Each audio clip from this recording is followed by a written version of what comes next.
हरिः ॐ। सहनावतु सहनौ भुनक्तु सह वीर्यं करवावहै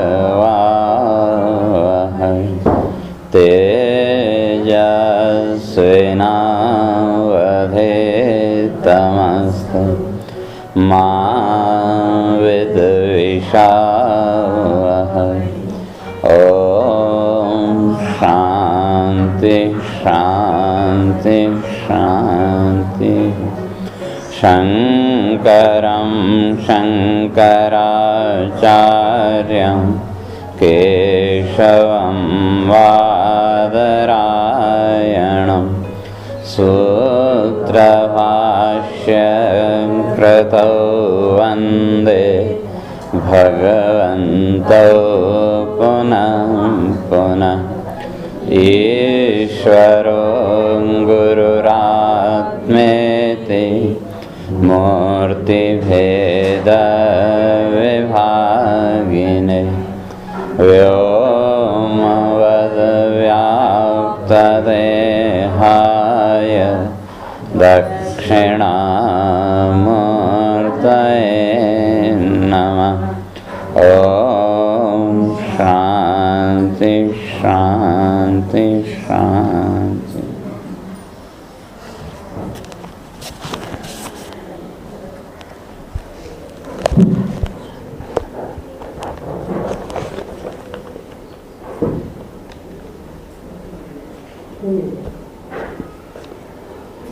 ॐ विहर्षिरूपाण्यवबोध आत्मा क्षेमाय लोकस्य चराचरस्य सत्त्वोपपन्नानि सुखावहानि सतामभद्राणि मोहखलानां त्वय्यम्बुजाक्षाखिलसत्त्वधाम्नि समाधिनावेशितचेतसे त्वत्पादपोतेन महत्कृतेन कुर्वन्ति गोवत्सपदं भवासिं स्वयं समुत्तीर्य सुदुस्तरं द्युमन् भवार्णवं भीममदव्रसहृदा भवत्पदाम्भोरुहनावमत्र ते निधाय याता सदनुग्रहो भवान्। ये अन्येरविन्दाक्षविमुक्तमानिनः त्वय्यस्तभावादविशुद्धबुद्धय आरुह्य कृष्णेण परं पदं ततः पतन्त्यथो नादृतयुष्मदङ्घ्रय तथा न ते माधव तावका क्वचिन् भ्रश्यन्ति मार्गात् त्वयि बन्धुसौहृदा त्वयाभिगुप्ता विचरन्ति निर्भया विनायकानि कपमूर्धसु प्रभो। दो विचार चल रहा था कि जो देवताओं ने स्तुति की तो उसमें तो शुरू में स्पष्ट करके आए थे कि सत्यात्मकम त्वाम शरणम प्रपन्ना। वो जो सत्य स्वरूप परमात्मा है तो क्या उसी की शरण में हम आते हैं। तो उसकी शरण में क्यों? तो संसार की चर्चा करके आए थे तो संसार में तो क्या दुख के अतिरिक्त और कुछ नहीं है। और यहाँ जो जीवन मरण का चक्र है वो इतनी आसानी से छूटने वाला नहीं है। और दूसरा कारण तो स्पष्ट करके आए थे त्वमेक एवास्य सतः प्रसूति। इस संपूर्ण जगत की उत्पत्ति स्थिति और लय का एकमात्र आधार का आप ही है। और इस जगत में तो कहा आपकी माया, और उस माया ने क्या कर रखा है? जितने भी प्राणी हैं उन सब के चित्त को घेर के रखा है। तो इसलिए कहते हैं कि संसार में हमको मत भेजो, तो हम तो सीधे सीधे अब आपकी ही शरण में आते हैं।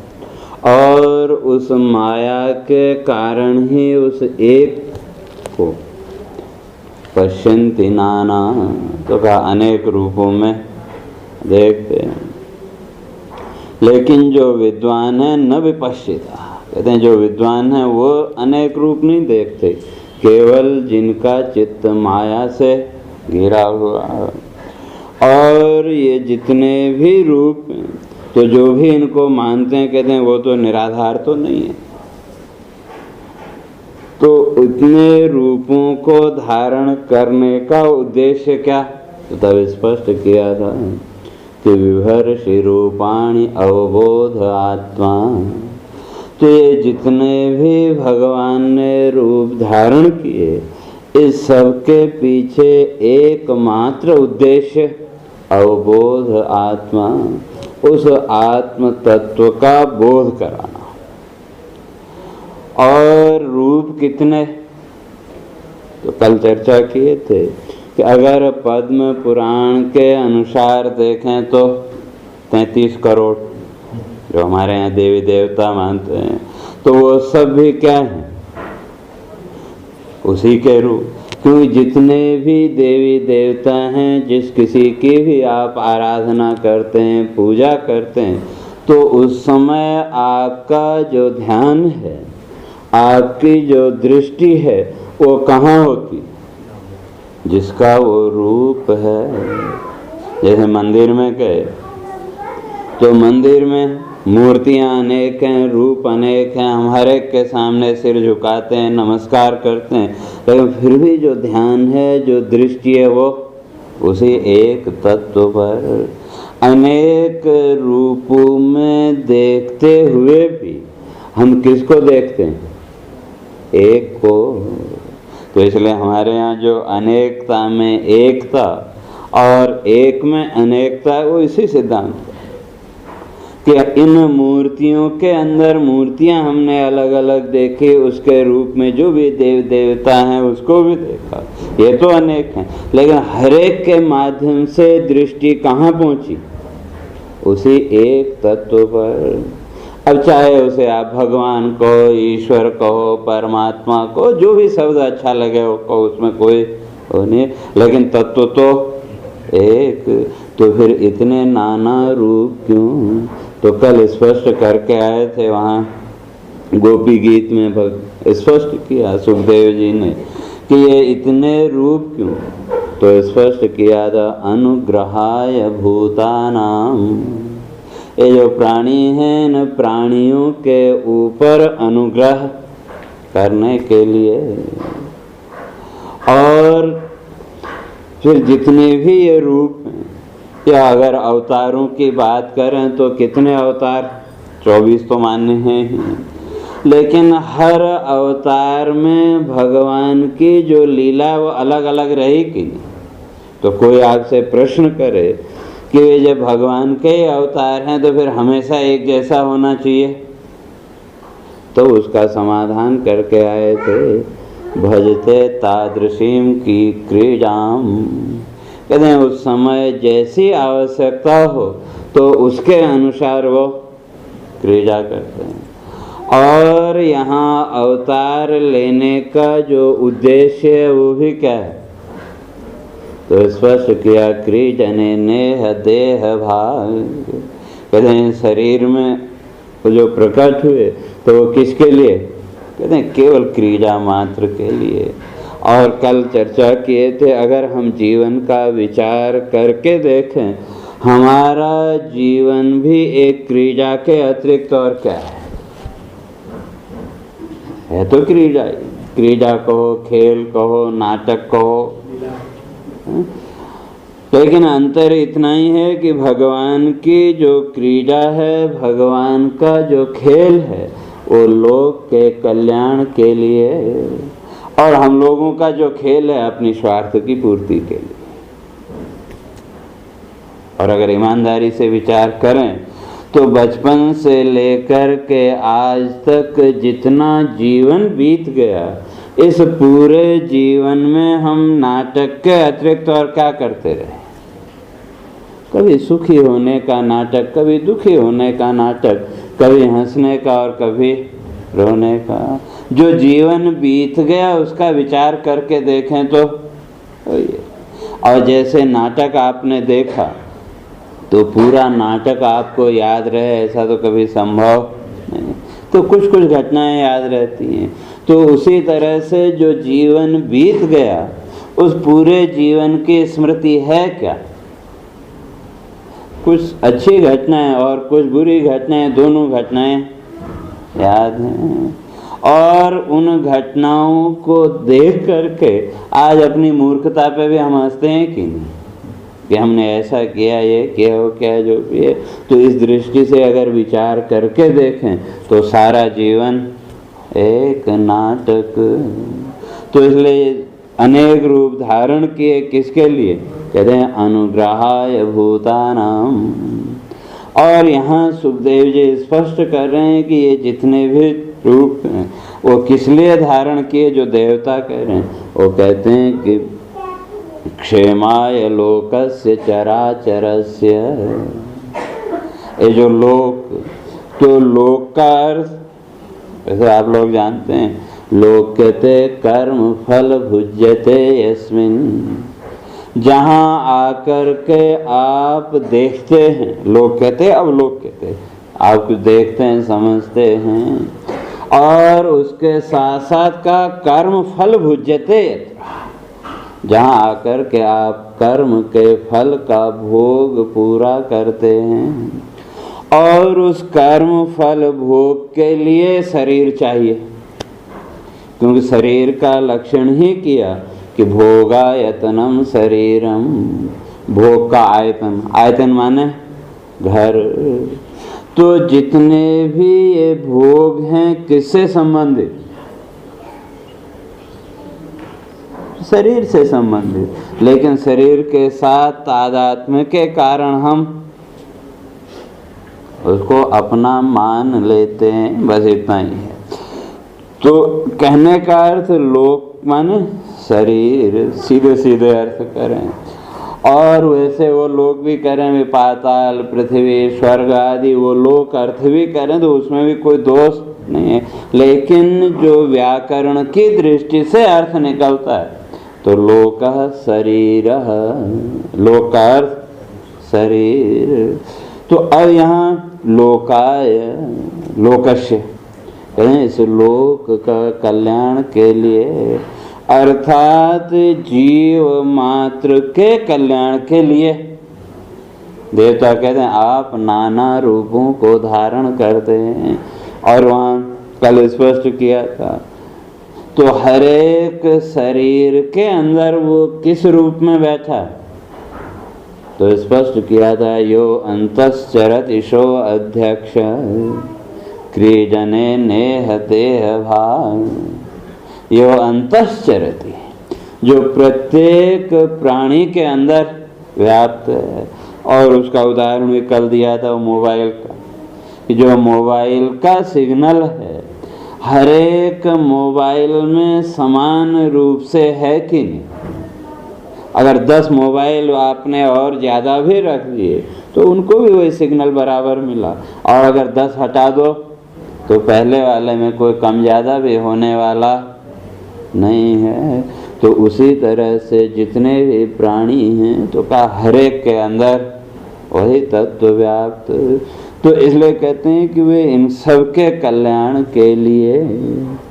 और कैसे? तो वहाँ स्पष्ट क्या, श्रुत्वा तत्परो भवेत्। तो भगवान की ये जो लीलाएं हैं, भगवान का ये जो चरित्र है, तो क्या इसका श्रवण करने से व्यक्ति क्या होगा? का तत्परो भवेत्, उसके अंदर उसकी प्रेरणा जागेगी। जैसे आप कहीं कथा सुन रहे हो या भगवान की कथा की चर्चा आपने सुनी, तो धीरे धीरे वो आपके अंदर भी तल्लीनता आती है कि नहीं? और थोड़ी देर के लिए भी आप कल्पना लोक में उसी स्थिति में पहुंच जाते हैं कि नहीं? चाहे वो जो भी चर्चा हो, तो कुछ देर के लिए हम अपनी उन काल्पनिक वृत्तियों के द्वारा तो कहाँ पहुंच गए? उस लीला का आनंद लेने लगते हैं कि नहीं? और कल्पना में अपने को वहाँ देखने लगते हैं। और मैं समझता हूँ ये भी भाव आता है कि वे काश हम ऐसा कर पाते, वो भी वृत्ति मन में आती है। काश वैसे उर्दू का शब्द है, कहीं ऐसा अगर हम कर पाते तो अच्छा होता। लेकिन ये है कि वो खाली वृत्ति ही रह जाती है, आगे कुछ करते नहीं। लेकिन उतनी देर के लिए भी वो तत्परता तो आई, और भले ही वो काल्पनिक ही हो, तो कहते हैं जितनी देर के लिए वो एकाग्रता आई, उतनी देर के लिए तो आप संसार के बंधनों से मुक्त हुए कि, तो उतनी देर के लिए तो आपके चित्त का शोधन हुआ। और वेदांत में सबसे मुख्य बात यही है कि चित्त का शुद्धिकरण, बाकी चीजों पर ज्यादा जोर नहीं दिया। तो इस चित्त के शोधन के द्वारा आपके अंदर एक संस्कार तो पैदा हो, तो फिर कहीं भी कथा चल रही है तो वो संस्कार फिर आपको खींच के वहाँ ले आएगा। या फिर उसकी स्मृति आ गई तो तुरंत आप अपने उसी कल्पना लोक में परमात्मा के सानिध्य में पहुँच जाते हैं कि नहीं। तो इसलिए कहते हैं क्षेमाय लोकस्य चराचरस्य। तो ये जितने भी प्राणी हैं, चाहे प्रत्येक प्राणी के कल्याण के लिए, और साथ में कहते हैं चराचरस्य, चर और अचर, जड़ और चेतन, इनका भी उद्धार करना है।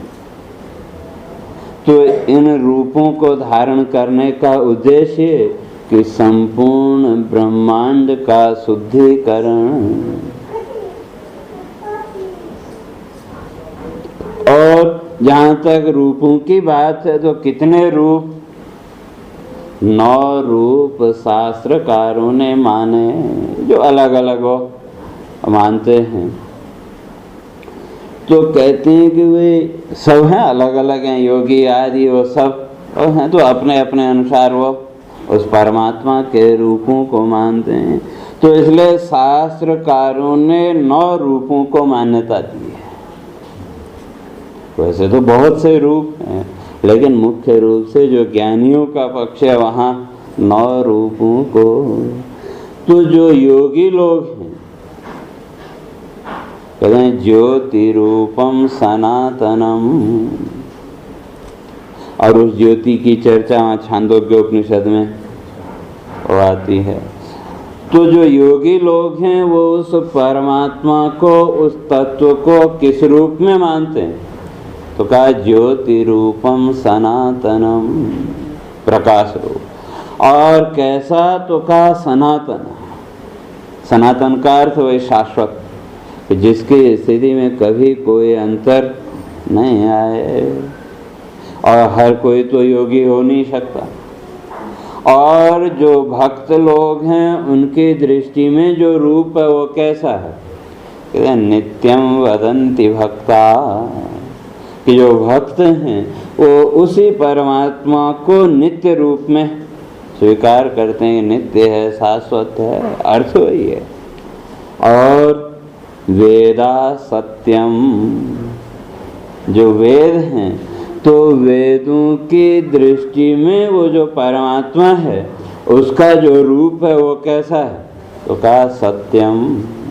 और इसकी पहले ही श्लोक में देवता चर्चा करके आए थे कि सत्यव्रतम सत्य परम त्रिसत्यम ग्रहे। और कहते हैं नित्यम आद्यम विचक्षणा, जो विद्वान लोग हैं उनकी दृष्टि में, उनके विचार में वो तत्व कैसा है? कहा नित्यम आद्यम, नित्य भी है और आद्यम, सबसे आदि में, उससे पहले और कोई तत्व था ही नहीं। और जो देवता हैं वो क्या मानते हैं? कहते हैं सुरा स्वेच्छामयम प्रभुम, देवताओं की दृष्टि में वो प्रभु तो कैसा? का स्वेच्छामय, अपनी इच्छा से युक्त। तो वहाँ किसी की दूसरे की इच्छा वहाँ नहीं। और मुनि लोग भी, मननशील लोग, तो वो क्या कहते हैं? मुनयः सर्वरूपम, और सर्व हर रूप में वो मुनि लोग उस तत्व को स्वीकार करते हैं। तो कहा ये तो लोक व्यवहार की बात होगी, तो उसी में जो भगवान शंकर हैं का वो किस रूप में स्वीकार करते हैं? तो कहते हैं निर्वचनीयम योगींद्र शंकरो वदे। भगवान शंकर की दृष्टि में वो जो तत्व है वो कैसा है? तो कहा निर्वचनीयम। और ब्रह्मा जी की दृष्टि में कहते हैं धाता कारणम करणानाम च। विधाता कहो धाता कहो, तो ब्रह्मा की दृष्टि में वो जो तत्व है, तो जितने भी ये कार्य हैं सबका वो कारण। और बाकी जो बच गए कहते हैं अन्य अनंतम अनंते। बाकी जो लोग हैं वो उस तत्व को अनंत मानते हैं। तो इस तरह से ये 9 रूप तो शास्त्र प्रमाणित कह लो, या जो शास्त्रीय प्रक्रिया है उस शास्त्रीय प्रक्रिया में उपासना के ये 9 रूप माने।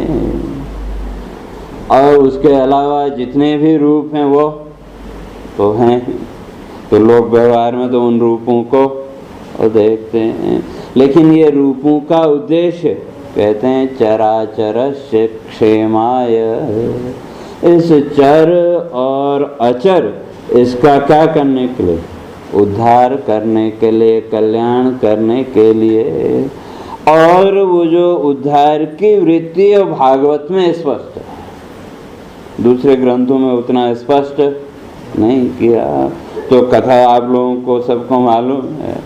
तो जितने भी असुरों का वध हुआ वो किसके बाद? जन्म के बाद। भगवान का जब जन्म, वैसे तो शास्त्रीय दृष्टि से तो जन्म नहीं है, वो केवल आविर्भाव। इसलिए जो महापुरुष हैं या जो अवतार हैं उनका क्या होता है? आविर्भाव और तिरोभाव। आविर्भाव का सीधा अर्थ है प्रकट होना, और तिरोभाव का अर्थ गायब हो जाना। तो इसलिए वो प्रकट होते हैं और गायब होते हैं। और उसको तो भगवान ने गीता में स्पष्ट कर दिया कि जन्म कर्म च मे दिव्यम, कि जो तत्व है उसका जन्म और कर्म दोनों ही क्या है? दिव्य। अर्थात वो पार्थिव या इस लोक की मर्यादा में, सीमा में बंधे हुए नहीं हैं। तो सबसे पहले उद्धार किसका किया? पूतना का। भागवत की दृष्टि से देखें तो जो पूतना है तो उसको अविद्या रूप माना। तो इसलिए जहाँ ज्ञान हो वहाँ अज्ञान नहीं रह सकता। और जो भगवान कृष्ण हैं तो उनके लिए तो कह दिया कृष्णस्तु भगवान स्वयं। और अगर कृष्ण शब्द की व्याख्या करो तो भागवत में तो उतनी ज़्यादा व्याख्या नहीं की है, लेकिन ब्रह्म वैवर्त पुराण में जब नामकरण का प्रसंग आया तो वहाँ कृष्ण शब्द की बड़ी सुंदर व्याख्या की है। तो कहते हैं ये जो कृष्ण है, इस कृष्ण में शब्द कितने? क, और स्वर के बिना व्यंजन पूरा नहीं हो सकता, तो क के आगे अ, और उसके साथ ऋकार रेफ की मात्रा, और श, ण और अ, और अंत में विसर्ग। तो कहते हैं कि वे कृष्ण में ये जितने शब्द हैं, इस कृष्ण शब्द का अर्थ क्या निकला? तो कहते हैं ब्रह्मण वाचक कोयम। तो कृष्ण में जो क है कहते हैं वो किसका प्रतीक? का ब्रह्मण वाचक। वो जो परमात्मा है, शुद्ध परमात्मा, जैसे श्रुति कह दे कम ब्रह्म खम ब्रह्म, तो वो जो क है वो उस परमात्मा का प्रतीक, शुद्ध तत्व का प्रतीक। और उसके नीचे री की मात्रा लगाई। वैसे तो वो रॉ की मात्रा है, लोग व्यवहार में री बोलते हैं, तो कहते हैं ऋकारो अनंत वाचक, और कौ में जो नीचे मात्रा लगी है वो उस परमात्मा के अनंतता की प्रतीक। तो ब्रह्म और अनंतता, तो कोई प्रश्न करेगा ब्रह्म कैसा है क्या है, तो सारा निराकरण उस अनंतता से कर दिया कि वो अनंत है। और फिर उसके आगे सौ, तो कहते हैं शिवस्य वाचक सस्य। वो जो सौ है कृष्ण में, तो वो किसका प्रतीक, तो कहा शिवस्य वाचक सस्य, भगवान शिव का प्रतीक। और आगे न का नकारो धर्मवाचक, तो जो नकार है वो धर्म का प्रतीक। तो ब्रह्मत्व भी, अनंतता भी, और उसके अंदर शिवत्व भी और धर्म भी। अब आगे बचे एक और दो विसर्ग, तो कहते हैं जो अकार है, अकारो विष्णुरुद्दिष्ट श्वेत द्वीप निवासिनः। तो जो कृष्ण के आगे फिर जो अ है, तो वो जो अ है किसका प्रतीक, कहते हैं वो विष्णु का प्रतीक। और विष्णु का अर्थ वे वेष्टि इति विष्णु, या जो विष्णु शब्द बनता है और संस्कृत में एक धातु है विष अनुप्रवेशन है। अनु माने पश्चात, प्रवेश करने, जैसे मंत्र कहते हैं तत्सृष्ट्वा तदेवानुप्राविशत, उसने रचना की और फिर स्वयं ही क्या हो गया, इन सब में प्रविष्ट हो गया। तो वो प्रवेशवाचक, तो इसलिए विष अनुप्रवेशने धातु से विष्णु शब्द बना। तो अर्थात हर एक प्राणी के अंदर जो प्रविष्ट है, समान रूप से जो प्रत्येक प्राणी में व्याप्त, लेकिन उस विष्णु का बोध कब होगा, तो कहते हैं श्वेत द्वीप निवासिना, उसका जो निवास स्थान है वो कहाँ का, श्वेत द्वीप। और वो श्वेत द्वीप है कहाँ, इसी शरीर के अंदर। जब हम हृदय की बात करते हैं तो मुख्यतया दो शब्दों का प्रयोग करते हैं, एक हृदय कमल और एक हृत पुंडरीक, दो शब्द। तो पुंडरीक शब्द का अर्थ भी है तो कमल ही, लेकिन थोड़ा सा अंतर है। जब हम कमल कहते हैं तो कमल के द्वारा लाल कमल का फूल, और लाल रंग रजोगुण का प्रतीक। और जो पुंडरीक शब्द है वो विशिष्ट रूप से जो श्वेत कमल है उसके लिए है, सफेद जो कमल है उसी के लिए केवल पुंडरीक शब्द का प्रयोग, अर्थात सत्व गुण प्रधान। तो उस विष्णु तत्व का या उस परमात्मा की व्यापकता का बोध कब होगा, का जब आपका हृदय सत्व गुण प्रधान होगा, या आपके हृदय में जिस समय सत्वगुण की प्रधानता होगी तो आपको उस परमात्मा की व्यापकता का बोध होगा। और जहाँ रजोगुण और तमोगुण आए तो गायब, फिर वो व्यापकता नहीं, फिर तो सीमित। तो इसलिए का वो आकार जो है विष्णु का प्रतीक। फिर आगे दो बिंदियां, तो का नर नारायणार्थस्य वाचको विसर्ग स्मृत। तो नर और नारायण इन दोनों का जो प्रतीक है कृष्ण शब्द के आगे लगी हुई जो दो बिंदियां, तो इस तरह से विचार करके देखें तो उस कृष्ण तत्व के अंदर सब आ गया। ब्रह्मा विष्णु महेश उनको कहो, तो धर्म की बात करो तो धर्म भी आ गया, परमात्मा की व्यापकता भी, और नर नारायण संपूर्ण सृष्टि, संपूर्ण ब्रह्मांड उसमें समाहित हो गया। तो ऐसा वो जो तत्व है, तो जब उसका आविर्भाव हो, जब उसका प्राकट्य हो, तो कहते हैं फिर कोई वस्तु अशुद्ध रह सकती है क्या? इसलिए भागवत में आप पढ़ो, इसके आगे जो जन्म का जो वृत्तांत है, तो वहाँ स्पष्ट लिखा है कि भगवान के प्रकट होने से पहले सारी दिशाएं निर्मल हो गई, सारी नदियां शुद्ध हो गई, सब हो गया। तो वो प्रकृति का उपहार, जैसे कोई विशिष्ट व्यक्ति आए तो उसके स्वागत के लिए हम सब तैयारी करते हैं कि नहीं? सड़कें ठीक नहीं है तो रातों रात सड़कें बन जाएंगी, सारी व्यवस्था हो जाएगी। तो उसी तरह से प्रकृति ने भी क्या किया वहाँ? भगवान के स्वागत की तैयारी। तो कहते हैं बिना वसंत के भी उस समय वसंत का अनुभव होने लगा हुआ। लेकिन ये सब किसके लिए? कहते हैं भगवान का जो अवतार है, भगवान का जो प्राकट्य है, क्षेमाय लोकस्य चराचरस्य। तो कहने का अर्थ ये उस तत्व के अभिव्यक्त होते ही, या कृष्ण की और दूसरी व्याख्या करें तो जो सामान्यतः सर्वत्र देखने मिलती है, कृषि भूवाचक शब्दश्च निर्वृत्तिवाचक तयोरैक्यम परम ब्रह्म कृष्ण इत्यभिधीयते।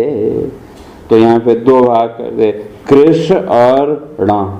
तो कहते हैं जो कृष है तो वो सत्ता का प्रतीक, और जो ण है कहते हैं निर्वृत्ति ज्ञान।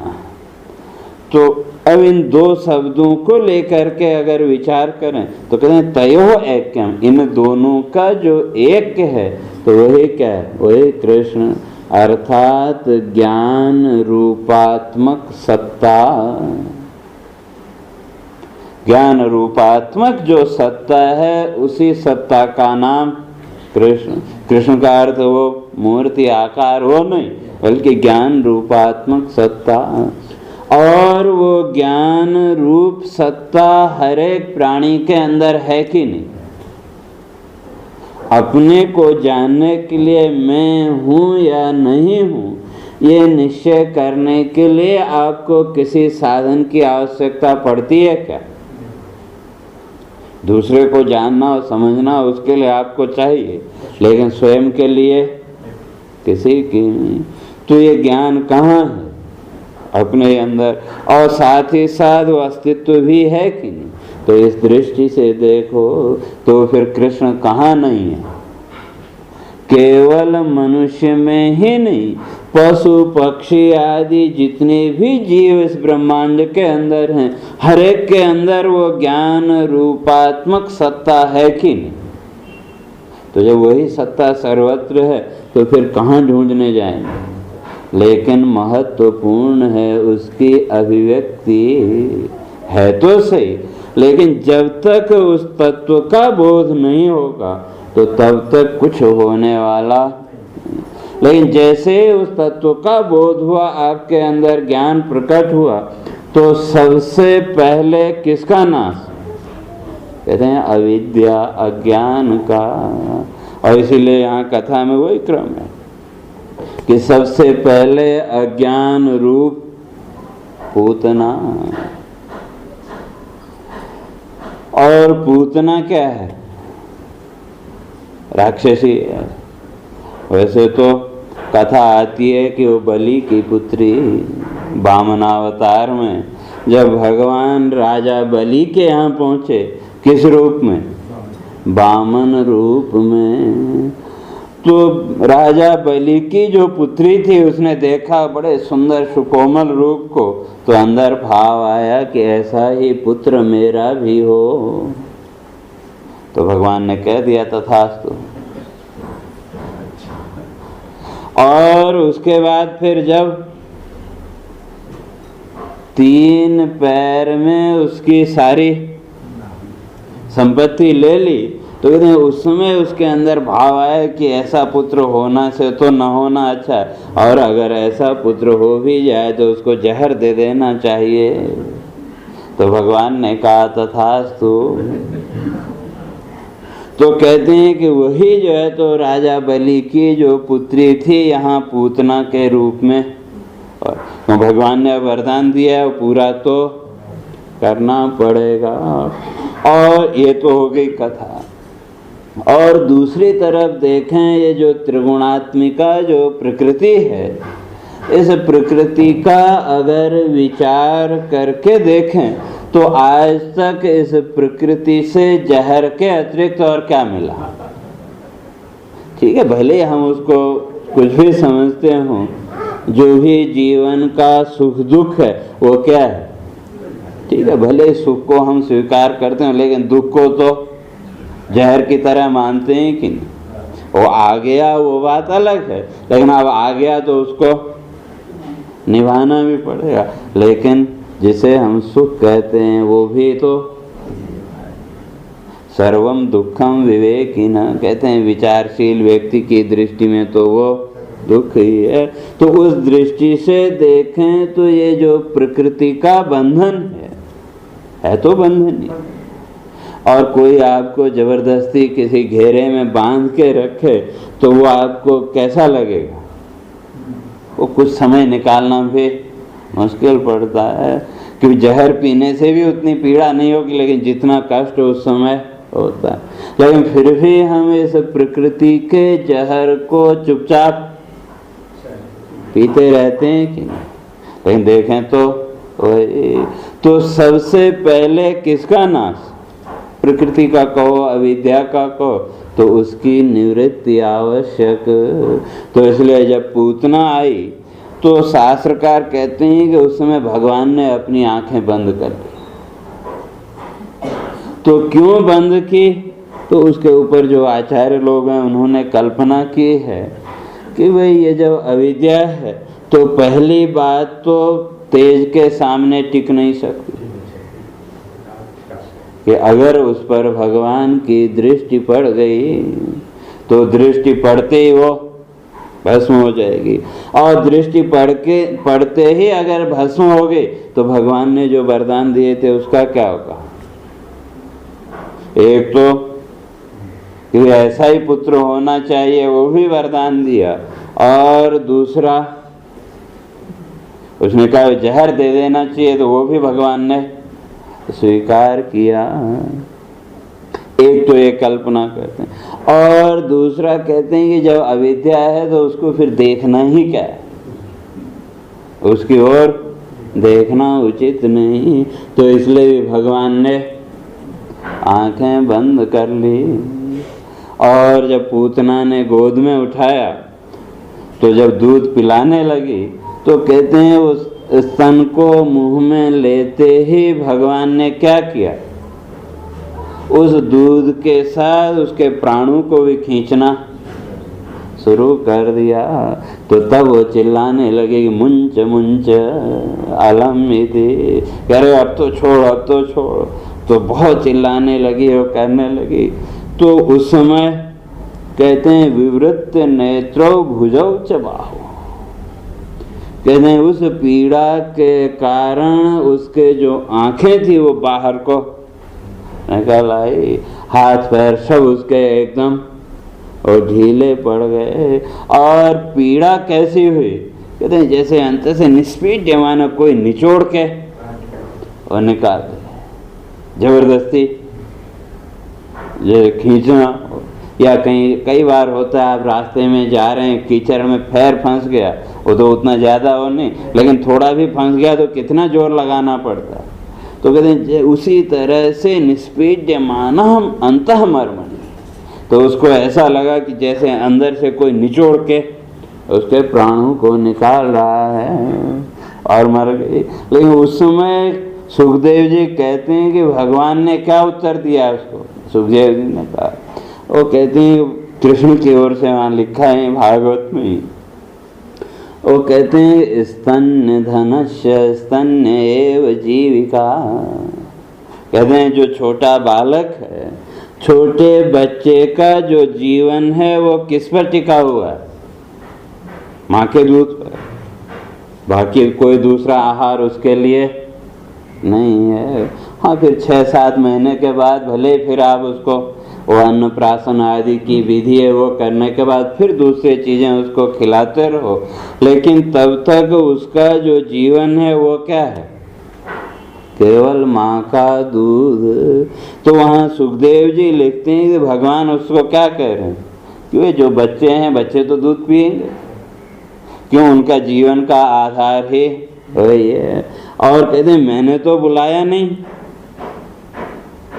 दत्तस्त्वया स्वयं मम आनने, कभी मैं तो दूध पीने तुम्हारे पास आया नहीं, तो तुमने स्वयं ही मेरे मुंह में स्तन दिया। तो कहते हैं मेरा तो कोई दोष नहीं है, और मैं तो अपनी स्वाभाविक जो बाल सुलभ कि छोटा बच्चा है, तो कोई भी उसको अगर दूध पिलाए तो वो पी लेगा, कोई भी माँ पिलाए तो उसको अपने पराये का कोई वो नहीं।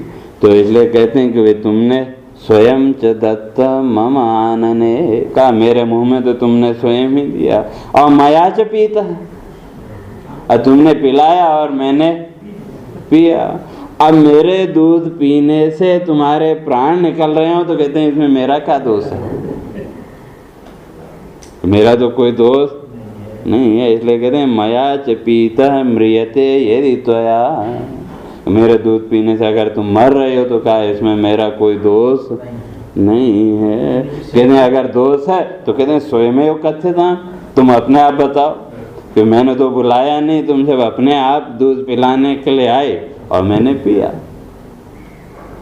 तो ये जो पूतना है तो अविद्या का उद्धार, तो सबसे पहले अविद्या की निवृत्ति आवश्यक है, और उसके बाद फिर सकटासुर तृणावर्त, जो तृणावर्त है तो उसको वायु तत्व का शोधन, उस समय वो एकदम वृत्तिया के रूप बवंजर के रूप में वहाँ आया, तो जो तृणाव्रत वध है तो उसको वायु तत्व का शोधन, और मिट्टी का भक्षण कहते हैं वो पृथ्वी तत्व का शोधन, और जो काली नाग के ऊपर कृपा की तो वो जल तत्व का शोधन, और अंत में जो दावानल पिया अग्नि का पान तो वो अग्नि तत्व का शोधन।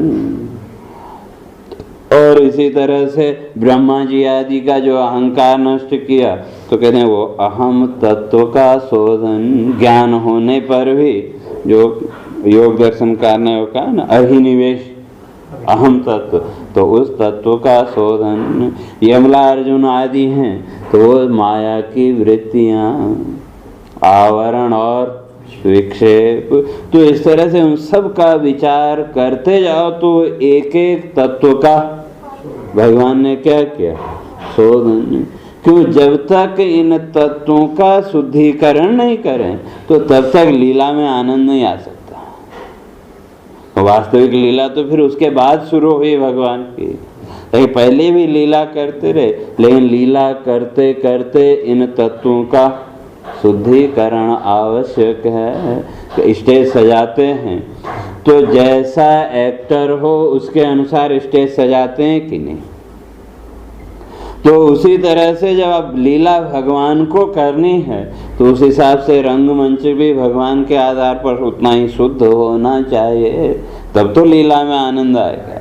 और अगर रंगमंच ही ठीक न हो तो लीला में भी आनंद नहीं आएगा। तो इसलिए पहले इन तत्वों का शोधन। तो जब कहने का अर्थ है कि जब ज्ञान के द्वारा आपके इन तत्वों का शोधन हो गया तो फिर ये जीवन आपके लिए केवल एक लीला रह जाएगा।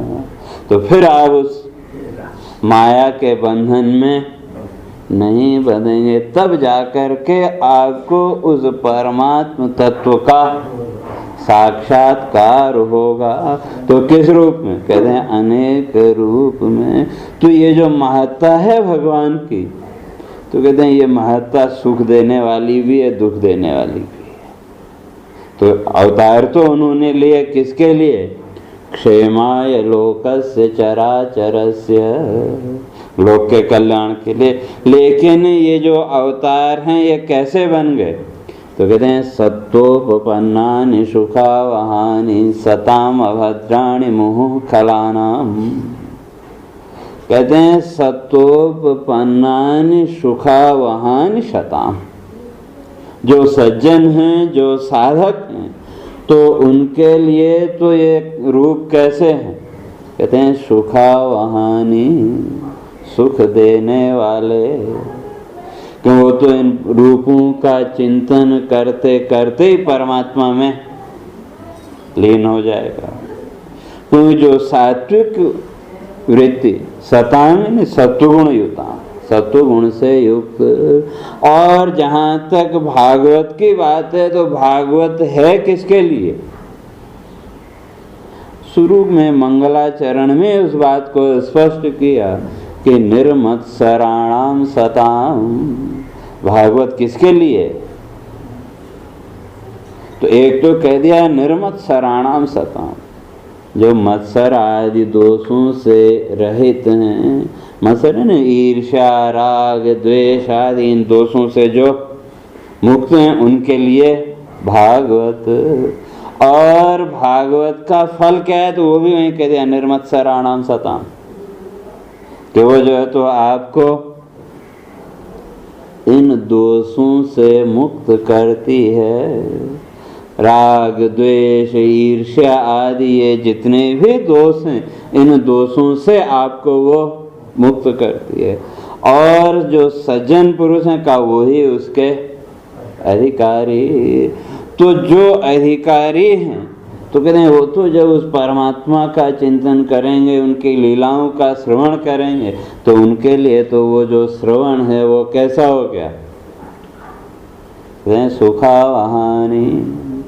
और खलाना कहते हैं जो दुष्ट लोग हैं उनके लिए कहते हैं अभद्राणि, वही रूप अशुभ का प्रतीक।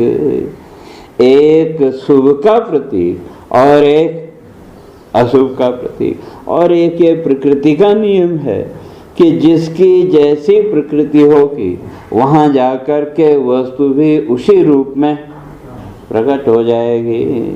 इसलिए किसी ने बड़ी अच्छी बात लिखी, का गुणायन्ते दोषा सजन बदने दुर्जन मुखे, गुणा दोषायन्ते तदिदमपि नो विस्मय पदम।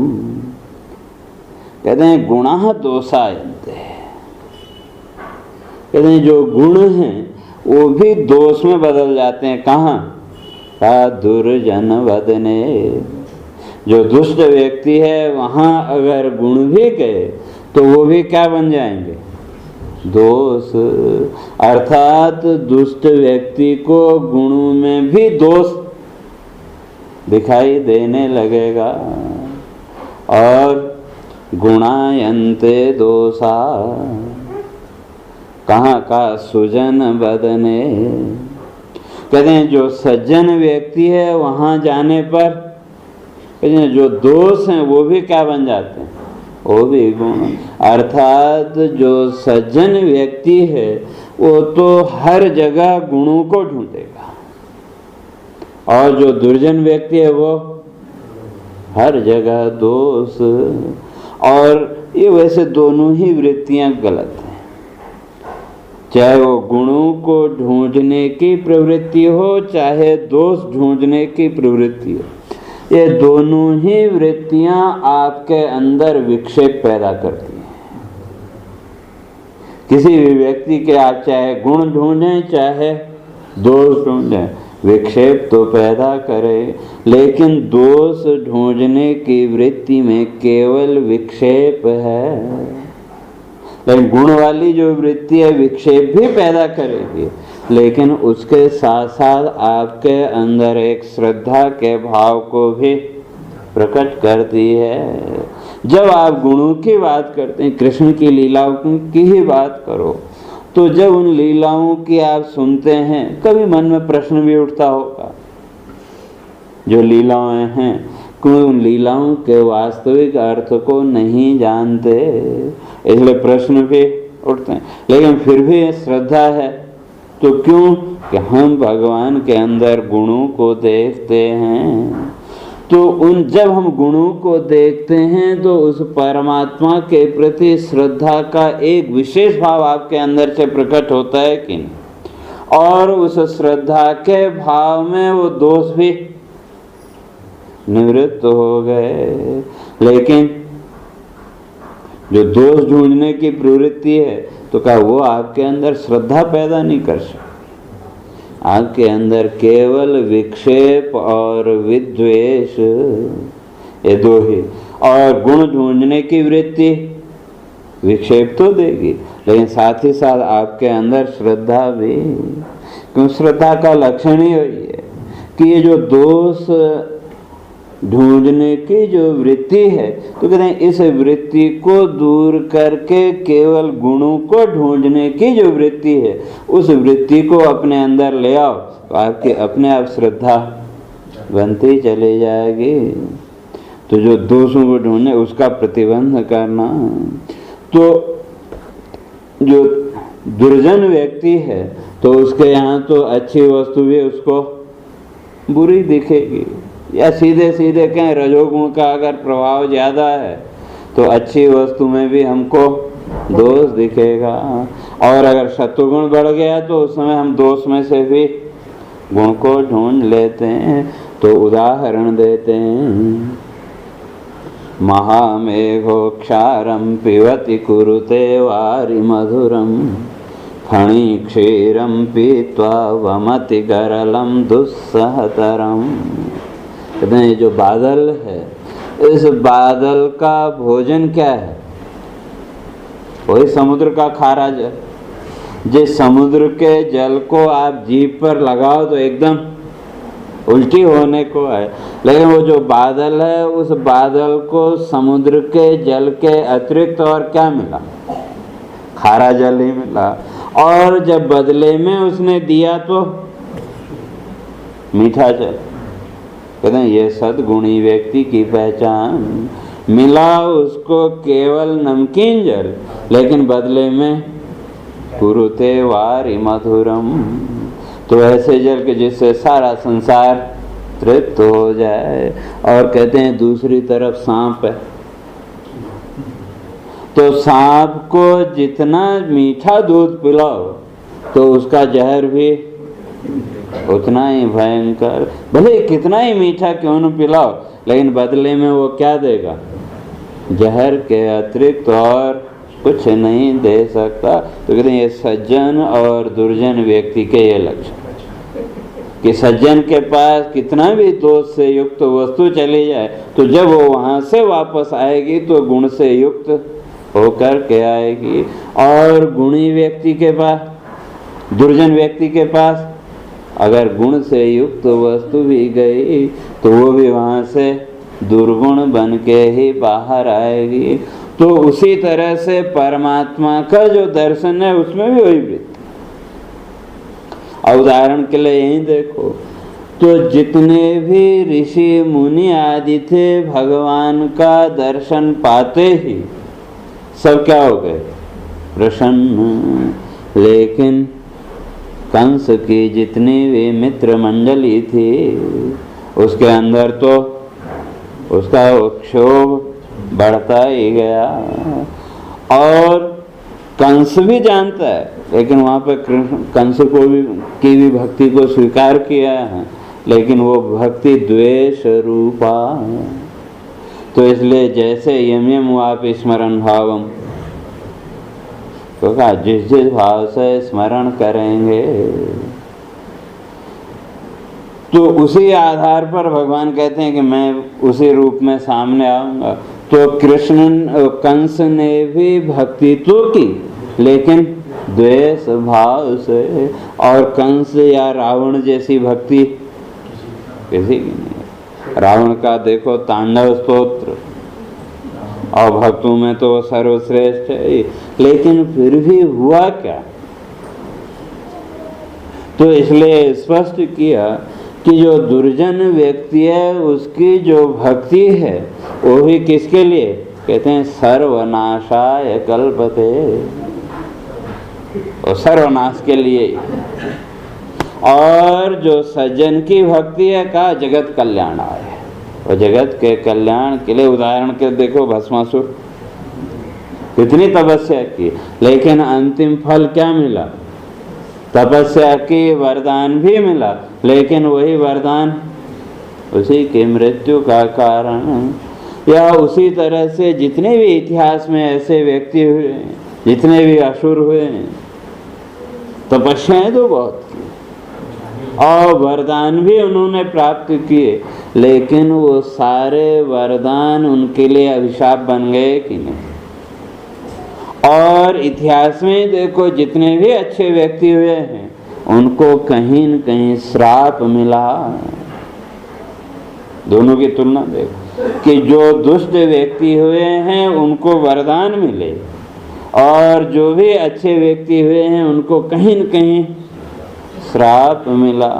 लेकिन अगर फल की दृष्टि से देखें तो दोनों उल्टे हैं। जो वरदान हैं वो श्राप सिद्ध हुए और जो भी श्राप थे वो वरदान बन गए। अहिल्या को देखो, आज अहिल्या को सब जानते हैं कि नहीं? अगर उनको गौतम ऋषि का श्राप न मिला होता तो उसको मोक्ष मिलता क्या? तो श्राप उसके लिए क्या बन गया? वरदान। तो इसलिए कहने का अर्थ है जो भी विद्वान हैं, जो भी ऋषि महर्षि हैं, वो कभी श्राप दे नहीं सकते। हाँ, हमको उस समय भले ही वो लगे, लेकिन वास्तव में वो वरदान, और जितने भी वरदान हैं वो अंत में श्राप के रूप में सामने आए। तो इतिहास का कोई एकाध ऐसा अपवाद हो वो अलग बात है, लेकिन ज़्यादातर इतिहास की ओर दृष्टि डाल के देखो तो स्थिति तो इसलिए कहते हैं कि जो दुष्ट व्यक्ति हैं उनको तो क्या देखते हैं? अभद्राणि मुहुः। तो कहा उनके लिए तो भगवान का वो जो रूप है वो अमंगलकारी, और जो सात्विक वृत्ति के लोग हैं उनके लिए वो मंगलकारी। लेकिन भगवान का रूप का न किसी के लिए मंगलकारी है न अमंगलकारी है। आगे इसी भागवत में जब वो तृणावर्त वध की बात है तो वहाँ पर एक बड़ा सुंदर श्लोक लिखा है। कहते हैं साधु हिंस्रा स्वपापेन विहिंसितः खलु साधु समत्वेन भयाद विमुच्यते। जब तृणावर्त का वध हुआ तो उसके बाद सुखदेव जी वो लिखते हैं कि हिंसा स्वपापेन विहिंसितः। कहते हैं जो दुष्ट व्यक्ति है वो अपने ही पाप से मारा जाता है, और साधु समत्वेन भयाद विमुच्यते। और जो सज्जन व्यक्ति है उस परमात्मा के साथ समत्व के भाव के कारण, एकत्व के भाव के कारण इन संसार के सारे भयों से मुक्त हो जाता है। तो ये कहते हैं जो सत्व व्यक्ति हैं उनके लिए तो वो जो रूप है वो क्या है? कहते हैं सुखावहानी। उनके लिए तो परम मंगलदायक सुखदायक। और जो दुष्ट हैं उनके लिए कहते हैं वो अमंगल के प्रतीक करता है, उनके लिए तो वो काल रूप है। तो इसलिए कहते हैं कि वे ये जितने भी रूप हैं वास्तव में इन रूपों का औचित्य क्या?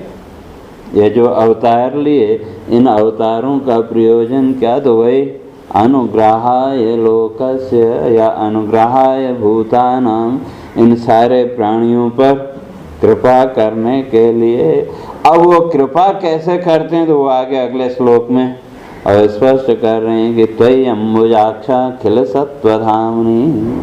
कहते हैं आपका जो रूप है, भगवान का जो रूप है उसको स्पष्ट करते हैं। कहते हैं त्वयि अम्बुजाक्ष। कहते हैं आपके जो नेत्र आदि हैं वो तो क्या है? अम्बुज माने कमल की तरह। भगवान के प्रत्येक अंग को हम कमल की उपमा देते हैं, और उसके पीछे भी वैज्ञानिक तथ्य है। तो वो क्या है तो उसकी चर्चा अपने फिर कल करेंगे। अब सीधे होके बैठे। हरे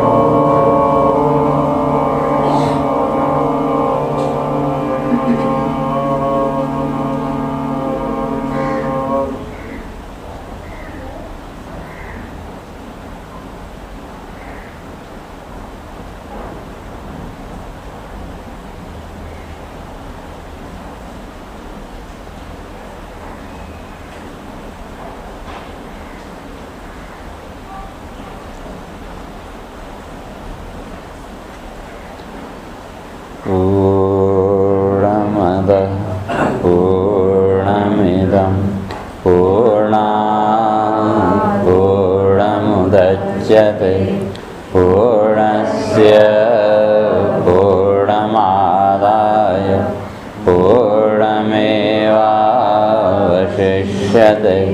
ॐ शान्ति शान्ति शान्ति। शङ्करं शङ्कराचार्यं केशवं बादरायणं सूत्रभाष्यं कृतौ वन्दे भगवन्तौ पुनः पुनः। ईश्वरो गुरुरात्मेति मूर्तिभेदविभागिने व्योमवद्व्याप्तदेहाय दक्षिणामूर्तये नमः। ॐ शान्ति शान्ति शान्ति।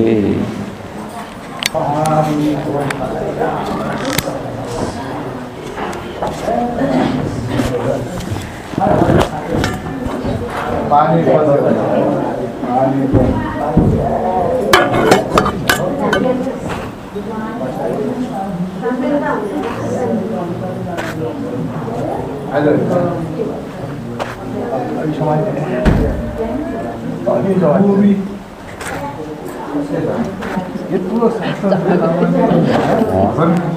दुईजना भेट झगडा परिरहन्छ।